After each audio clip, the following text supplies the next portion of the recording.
जरा सोचो दोस्तों, अगर कुछ दोस्त मिलकर एक आत्मा को बुलाते हैं और वो आत्मा उनका भविष्य बताने लग जाए तो क्या होगा। कुछ ऐसा ही होता है हमारे आज की कहानी में।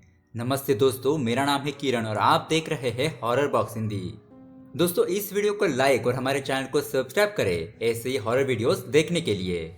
दोस्तों, आज की कहानी सच्ची घटना पर आधारित है और इसमें दिखाई गई हर घटना रियल इंसिडेंट से ली गई है। ये कहानी 7 बैचलर दोस्तों की है जो 2007 में बेंगलुरु में रहा करते थे।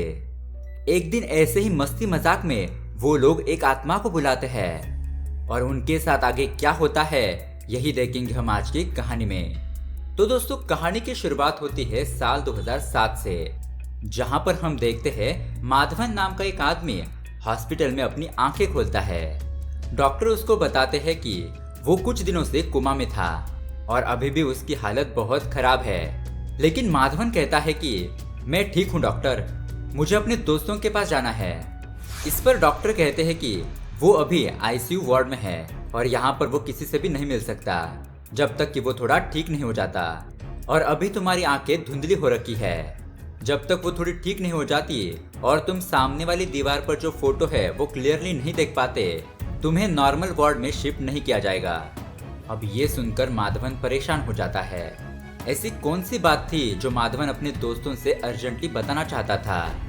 दोस्तों, वहां पर एक नैना नाम की नर्स थी जिससे कि माधवन बात करने लगता है और सामने वाली दीवार पर लगी हुई फोटो के बारे में पूछने लगता है।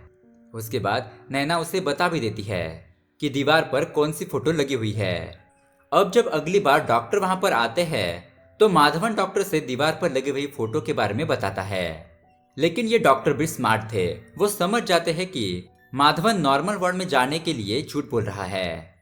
अब वो डॉक्टर दूसरी दीवार पर लगी हुई फोटो के बारे में पूछते हैं तो माधवन उन्हें कुछ भी बता नहीं पाता।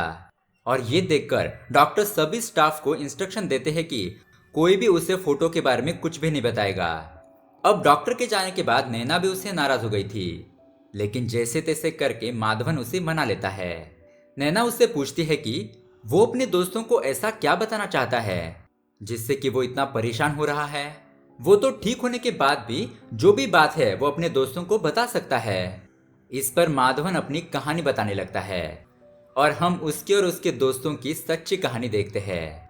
2007 साल में 7 बैचलर दोस्त एक साथ किराए के घर पर रहते थे।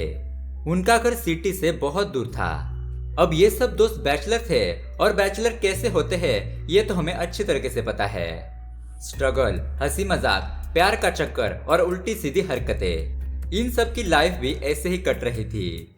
यहाँ पर कुछ लोग जॉब करते थे तो कुछ लोग जॉब ढूंढ रहे थे। सब लोग अपना अपना काम करते और साथ ही हंसी खुशी रहते थे। इन लोगों के बाहर भी बहुत दोस्त थे और आए दिन मस्ती पार्टी घूमना फिरना चलता रहता था। अब इन दोस्तों में एक तो वो खुद माधवन था, मुकेश और निरूप जो कि जॉब इंटरव्यू पास होकर अपॉइंटमेंट लेटर का वेट कर रहे थे, सोमन जो कि एक छोटा मोटा बिजनेस चलाता था और हरिकुट्टन एक पेट्रोल पंप पर जॉब करता था। उसके बाद रिविन जो कि एक बहुत बड़ी कंपनी में जॉब करता था और उसकी एक गर्लफ्रेंड भी है। साथ ही साथ वो काफी साफ सफाई रखने वाला और रिलीजियस आदमी था। और इनका आखिरी दोस्त है शिजप्पन और वो एक डांसर बनना चाहता है। और ये सारे लोग एक साथ बड़े मजे से रहते थे। अब वो लोग काफी पार्टी वगैरह करते थे और उससे उनका घर बहुत ही ज्यादा गंदा हो जाता था। इसीलिए एक दिन निरूप सबको अलग अलग काम दे देता है ताकि रूम की अच्छी तरह से सफाई रह सके। वो सबको बताता है कि किसको क्या क्या करना है और वो ये भी तय करते हैं कि महीने में एक ही बार ड्रिंक करेंगे। अब कुछ दिन बीत जाते हैं और उनके एक दोस्त की शादी थी। अब ये लोग इतने महान थे कि अपने दोस्त की शादी पर ये उसे कमोड गिफ्ट करते हैं और बहुत ज्यादा खुश होकर उस कपल के साथ फोटो भी खिंचवाते हैं। उसके बाद एक दिन माधवन अपने किसी फ्रेंड के घर पर जाता है जहां पर बाबू नाम का एक बंदा उसके फ्रेंड का फ्रेंड जो कि कुछ लड़कों के साथ ओजा बोर्ड पर कुछ सेशन कर रहा था और माधवन ये सब कुछ देख रहा था और उससे वो चीज काफी फैसिनेटिंग लगती है। हालांकि बाबू खुद आज तक किसी आत्मा को बुलाने में कामयाब नहीं हुआ था, लेकिन उसने ये सब कुछ कहीं पर पढ़कर या फिर देखकर सीखा था। अब अगले कुछ ही दिनों में माधवन बाबू से ओजा बोर्ड के बारे में पूछने लगता है, यानी कि ये ओजा बोर्ड क्या है और आत्मा को कैसे बुलाया जाता है, वगैरह वगैरह। और माधवन घर पर ही अपना ओजा बोर्ड बना लेता है। अब दिवाली की रात थी और वो सब मिलकर ओजा बोर्ड पर सेशन करने लगते हैं। उसके दोस्तों के लिए तो ये बस एक खेल था, लेकिन अभी तक कोई भी आत्मा नहीं आई थी। अब थोड़ा टाइम बीतता है और कुछ भी नहीं होता, जिससे कि सबको लगता है कि ये गेम बहुत ही बकवास है और ये देखकर माधवन को बुरा लगता है। तो वो एक नया आइडिया लगाता है। अब वो कैरम बोर्ड के ऊपर ओजा बोर्ड बनाता है, क्योंकि उसके सरफेस की वजह से ग्लास आसानी से खिसक पाएगा और वो खुद ही ग्लास को खिसका कर सबको दिखाएगा कि आत्मा आ चुकी है, जिससे कि सब लोग शॉक हो जाएंगे। खैर, अब कुछ दिन बीत जाते हैं और वो न्यू ओजा बोर्ड के साथ सेटअप तैयार करता है, लेकिन अब किसी को भी इस खेल में इंटरेस्ट नहीं था। लेकिन तब रिविन भी घर पर आता है, जो कि कहता है कि इस घर में वो ये सब कुछ नहीं होने देगा। उसकी इस बात पर सब लोग उसे चिढ़ाते हुए कहते हैं कि ये घर सबका है और इसलिए वो जो चाहे वो कर सकते हैं। यहाँ पर उन सब की थोड़ी बहस भी हो जाती है। अब निरूप को आइडिया आता है कि शायद आत्मा भगवान के होने से इस रूम में नहीं आ रही है, तो उनको सभी भगवानों की फोटोज को और स्टैचू को रिविन के रूम में ही रखना चाहिए। और वो सभी दोस्त भगवान की फोटो और स्टैचू रिविन के रूम में रख देते हैं और रिविन को भी वहीं पर छोड़ देते हैं। उसके बाद ये सभी लोग सेशन शुरू करते हैं और काफी देर होने के बाद भी आत्मा नहीं आती, तो माधवन खुद से ग्लास खिसकाने लगता है और सबको लगता है कि सच में आत्मा आ गई है।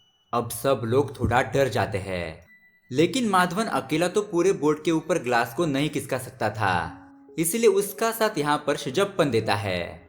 और ये बात उन दोनों के बीच ही रहती है कि कोई आत्मा नहीं है, बल्कि ये सब वही लोग कर रहे हैं।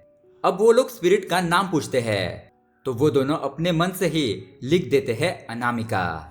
और अब ये सब कुछ देखकर सब लोग थोड़ा डर गए थे, तो ये लोग उस आत्मा को वापस भेज देते हैं, जो कि कभी आई नहीं थी। अब सेशन खत्म होने के बाद ये सभी लोग आपस में बात कर रहे थे और थोड़ा डर भी रहे थे, क्योंकि उनके लिए तो ये रियल एक्सपीरियंस था। अगले दिन सभी लोग फिर से इस सेशन को करते हैं और अब यहाँ पर उनके और दो दोस्त आए हुए थे, जो कि कुछ सवाल पूछते हैं और जो जो चीजें माधवन और शिजवप्पन को पता थी वो उसका जवाब दे देते हैं। और जिन सवालों के जवाब उनके पास नहीं थे, तो वो लोग उस ग्लास को गोल गोल घुमाकर ये कहते थे कि आत्मा इस सवाल का जवाब नहीं देना चाहती है, और ये रूल भी था कि आत्मा ऐसा क्यों कर रही है ये हम पूछ नहीं सकते। अब माधवन गेम बंद करने लगता है, लेकिन निरूप उसकी जगह पर बैठ जाता है और मुकेश शिजवप्पन की जगह पर बैठ जाता है। लेकिन अब ये दोनों लोग जो कि ग्लास को चला रहे थे वो तो उठ गए थे और आत्मा भी वहां पर नहीं थी, मतलब कि ग्लास अब नहीं घूमेगा। लेकिन अगले ही सवाल पर ग्लास खुद ब खुद हिलने लगता है और माधवन को लगता है कि ये सब निरूप का एक मजाक है। लेकिन दोस्तों, निरूप ने ऐसा कुछ भी नहीं किया था। यहाँ पर तो बात कुछ और ही थी। अब अगले दिन वो अपने दोस्तों के घर पर जाता है, जहाँ पर बाबू भी होता है, और सभी लोग उसका मजाक उड़ा रहे थे, क्योंकि उसने इतने सारे ओजा बोर्ड के सेशन किए, लेकिन आज तक उसके बुलाने पर आत्मा नहीं आई। लेकिन माधवन ने तो आत्मा को आसानी से बुला लिया। इस पर बाबू कहता है कि वो कोई चीटिंग कर रहा होगा, आत्मा ऐसे नहीं आती, और उसने ही तो माधवन को सिखाया था। लेकिन दोस्तों, यहाँ पर उसकी कोई भी बात नहीं सुनता। अब अगले दिन निरूप पूरे घर पर चूहे मारने की दवा रखता है, क्योंकि उनके घर के अंदर ढेर सारे चूहे आने लगे थे। उसके बाद रात को उनका आत्मा बुलाने का सेशन शुरू हो जाता है, जहाँ पर और दो दोस्त आए हुए थे। उसमें से एक दोस्त कहता है कि वो लोग कैसे बचकाने सवाल पूछ रहे हैं, उन्हें कोई गहरी चीज पूछनी चाहिए, इसलिए वो अपने बिल्ली का नाम पूछता है। अब बोर्ड के ऊपर शिजवप्पन बैठा हुआ था और माधवन खड़ा था, और इन दोनों को उसके बिल्ली का क्या नाम था ये पता नहीं था। अब वो लोग ग्लास को गोल गोल घुमाने लगते हैं और उससे कहते हैं कि आत्मा इस सवाल का जवाब नहीं देना चाहती। लेकिन तभी वो ग्लास अपने आप ही हिलने लगता है और उसके बिल्ली का नाम बता देता है। अब ये देखकर वो लड़का घबरा जाता है और कहता है कि उसके बिल्ली का नाम तो उसके सिवा किसी को नहीं पता था, और उसे मरे हुए तो 4 साल हो गए हैं। आत्मा उस ग्लास को हिलाते हुए कहती है 4 साल नहीं 6 साल, अब वो लड़का और भी ज्यादा शॉक हो जाता है और डर के मारे वहां से भाग जाता है। अब माधवन और शुजप्पन सोचने लगते हैं कि ये कैसे हुआ, उन दोनों ने तो ग्लास को नहीं हिलाया, और वो दोनों सोच में पड़ जाते हैं। और उसके बाद उनके बाकी दोस्तों को भी पता लगता है कि यहाँ पर एक आत्मा है जो लोगों का भविष्य और उनके बारे में बताती है। इसलिए अब देखते ही देखते उनके घर पर लोगों की भीड़ लग जाती है अपने भविष्य के बारे में जानने के लिए। कुछ लड़के तो अपने गर्लफ्रेंड के बारे में पूछते हैं, तो कुछ लोग अपनी होने वाली पत्नी के बारे में पूछते हैं। एक तो ऐसा कपल आता है जो अपने खोए हुए गोल्ड के बारे में पूछने लगता है, और वह आत्मा ग्लास को हिलाकर चोर का नाम बता देती है। अब एक दिन उस कैरम बोर्ड पर फैन गिर जाता है और उनका ओजा बोर्ड टूट जाता है, तो माधवन नया कैरम बोर्ड लेकर उसका नया ओजा बोर्ड बना देता है। उसके बाद पहले से भी ज्यादा और लोग माधवन के घर पर आने लगते हैं, लेकिन माधवन इस बात से अनजान था कि उसके घर पर सचमुच की आत्मा रह रही है। उसे तो ये सब कुछ एक मजाक ही लग रहा था। अब ऐसे ही एक दिन उनके घर पर उस एरिया का रेप्यूटेड इंसान यानी कि एक पॉलिटिशियन आ जाता है। पहले तो वो कुछ छोटे मोटे सवाल पूछता है जिसकी आत्मा सही सही जवाब दे देती है। उसके बाद वो अपने पिता का नाम पूछता है, तो ग्लास मुंह होता है और राशिद नाम बताता है। वो कहता है कि देखा, तुम्हारा ओजा बोर्ड गलत है, ये तो मेरे चाचा का नाम है, मेरे पिता का नाम है कुंजू। लेकिन फिर से पूछने पर वो आत्मा राशिद ही नाम बताती है, यानी कि उसके चाचा ही उसके रियल फादर थे। अब इन दोस्तों को असल बात समझ में आ जाती है और वो पॉलिटिशियन परेशान होकर वहां से चला जाता है। उसके बाद मैथ्यू नाम का उनका दोस्त आत्मा से सवाल पूछने लगता है कि वो कहाँ रहती है, कहाँ से आई है, वगैरह वगैरह, लेकिन वो आत्मा कुछ भी जवाब नहीं देती। उसके बाद मैथ्यू अपने घर जाने के लिए निकल जाता है, लेकिन उसके थोड़ी देर बाद वो आत्मा ग्लास को मुंह करके ये बताती है कि मैथ्यू आज मारा जाएगा। अब ये सुनने के बाद उसके दोस्त तुरंत उसका पीछा करते हैं और वो उसे रास्ते में ही पकड़कर सीधा माधवन के घर पर ले आते हैं। वो दोस्त उसे सारी बात बताते हैं, लेकिन फिर भी वो डरते हुए अपने घर पर चला जाता है। उसकी तबीयत भी थोड़ी बिगड़ने लगी थी। उसके थोड़ी देर बाद रिविन घर पर आता है और वो अपने दोस्तों को बताने लगता है कि तुम लोग जो ये आत्मा को बुलाकर भगवान के खिलाफ काम कर रहे हो, ये बहुत ही गलत है। आज जब मैं घर वापस आ रहा था तो रास्ते की सारी लाइट अचानक बंद हो गई और पता नहीं कैसे मैं घर का रास्ता ही भूल गया। बड़ी मुश्किल से यहाँ तक पहुँचा हूँ। खैर, उसके दोस्त अगले दिन मैथ्यू को कॉल करते हैं और मैथ्यू कॉल उठाता है। इसका मतलब वो जिंदा था।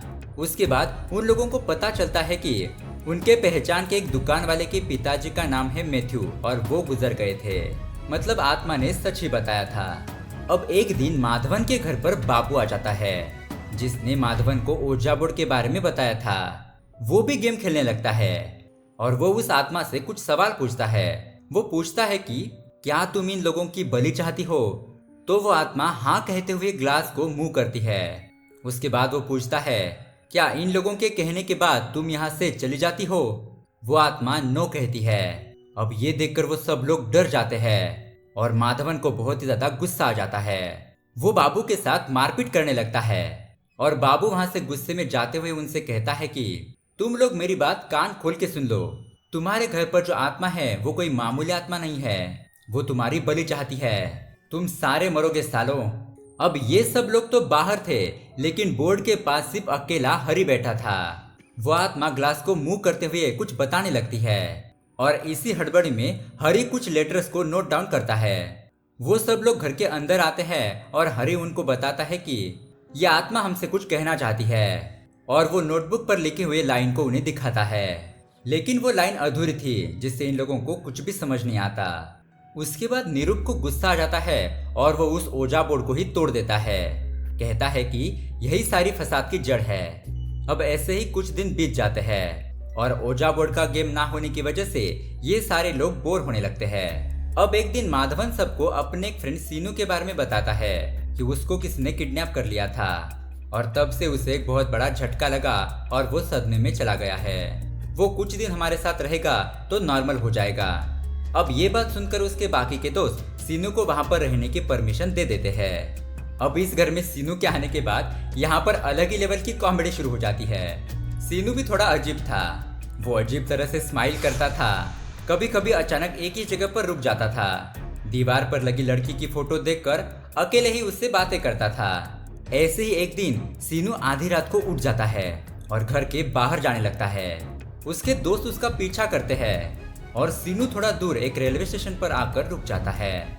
वो कहने लगता है कि देखो, यहाँ पर कुछ लोग मरे थे, और वो एक घर की तरफ इशारा करते हुए कहता है वो अनामिका का घर है, वहां पर वो मरी थी।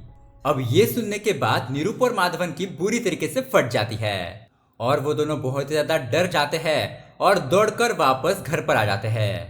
अब अगले दिन ये सब फ्रेंड मिलकर सोचने लगते हैं कि हमने तो सीनू को अनामिका के बारे में कुछ भी नहीं बताया था, और वो तो हमारा ओजा बोर्ड का गेम बंद होने के बाद यहाँ पर आया है, तो उसे अनामिका के बारे में कैसे पता चला। इसीलिए अब अगले दिन ही माधवन सीनू को उसके घर पर भेज देता है।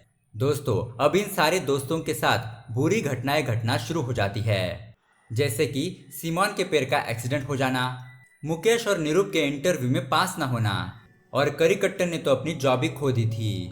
रिविन भी अब हर रोज अपने घर पर आने का रास्ता भूल जाया करता। उसके बाद ये सब सोचते हैं कि घर की शुद्धि कर लेनी चाहिए, लेकिन माधवन बताता है कि ये भूत प्रेत जैसा कुछ नहीं होता, ये तुम्हारे मन का वहम है। पहले दिन उस ओजा बोर्ड के ग्लास को मैंने ही जानबूझकर हिलाया था, यहाँ पर कोई आत्मा नहीं है। चलो, तुम्हें यकीन नहीं होता ना, मैं तुम्हें दोबारा खेल खेलकर दिखाता हूँ।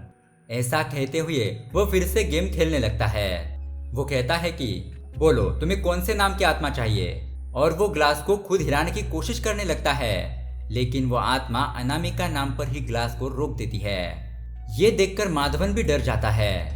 अब उनके घर के अंदर चीजें अपने आप हिलने लगती है।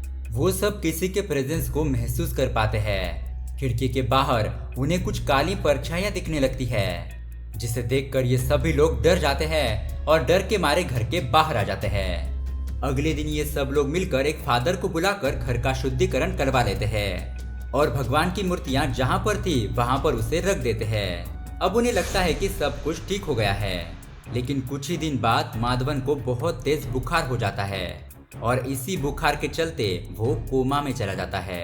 और दोस्तों, अब हम आते हैं प्रेजेंट में, जहां पर नर्स माधवन को पूछती है कि ये सब कुछ तो ठीक है, लेकिन तुम अपने दोस्तों को कौन सी बात बताना चाहते हो।